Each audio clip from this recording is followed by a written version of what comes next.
எல்லாரும் முதலாக மன்னிப்பு இல்லைன்னு சொன்னால் உங்களுக்கு கொஞ்சம் நேரம் வெயிட் பண்ண நினைக்கிறீங்கன்னா ஒரு தவிர்க்க முடியாத காரணம்.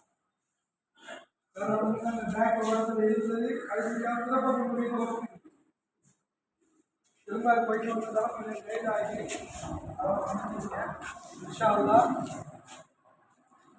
இந்த அன்று உங்களுக்கு நான் கற்றல் உபகரணங்கள் விநியோகிக்கும் போது வாக்குறுதிகளும் 50 இருக்கக்கூடிய பேக் நாங்கள் தருவோம் என்று சொல்லி இன்ஷா அல்லாஹ் இது வந்து எனது நண்பர் அடுத்தது வந்து architect sports club manager Irshad ஆசிரியர் அவர்கள் அன்பளிப்பு செய்திருந்தார்கள். கற்றல் உபகரணங்கள் பிள்ளைகளுக்கு வழங்க வேண்டும் என்று உண்மையில் மூதூரில் நிறைய பேரை கொடுத்திருந்தோம்.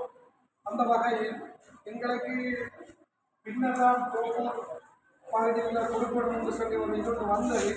இதுவும் உடைய பிரதேச சபை உறுப்பினர்களுடைய முயற்சிதான். இன்ஷா அல்லாஹ் இன்னும் அவர்கள் என்னோட தொடர்பு இருந்தார்கள் என்று சொன்னால் எதிர்வரும் காலங்களில் நிறைய விடயங்கள் நாம் மாணவர்களுக்கு செய்ய வேண்டியிருக்கின்றது செய்வோம் இன்ஷா அல்லாஹ்.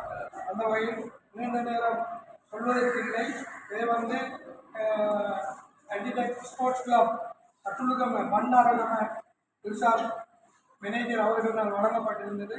அதனை நான் உங்களுக்கு பகுதி அளவில் பிரித்து கொடுத்து உங்களுக்கும் ஒரு 50 பேக்கை கொடுக்க வேண்டும் என்று ஒரு ஆர்வத்தோடு இந்த சிறார்களுடைய கல்வி மென்மேலும் வளர்ச்சி அடைய வேண்டும். ஏனென்று சொன்னால் நான் 99ஆம் ஆண்டு இந்த தோப்பு பிரதேசத்தில் கடமை செய்கின்ற போது மிகவும் ஒரு கஷ்டமான ஒரு நிலையில் தான் தோப்பு இருந்தது. அந்த அடிப்படை கிட்டத்தட்ட 25 வருடத்துக்கு மேலாகும். இப்போது பார்க்கும்போது தோப்பூரில் வைத்தியர்கள் நோயாளர்கள் உண்மையில் நிறைய அபிவிருத்திகள் தோப்பூரில் கல்வியில் வந்திருக்கு. மென்மேலும் தோப்பூரில் கல்வி அபிவிருத்தி நடைபெற வேண்டும் என்று கேட்டுக்கொள்வதோடு அது மாத்திரமல்லாது மருகும் அப்துல் மஜீத் நஜீபே அப்துல் மஜீத் அவருடைய மெயின் பாதுகாப்பு உத்தியோகத்தராக நான் கடமை புரிந்த போதும் இந்த லைப்ரரி மர்கஸ் அதே மாதிரி பள்ளிவாசல்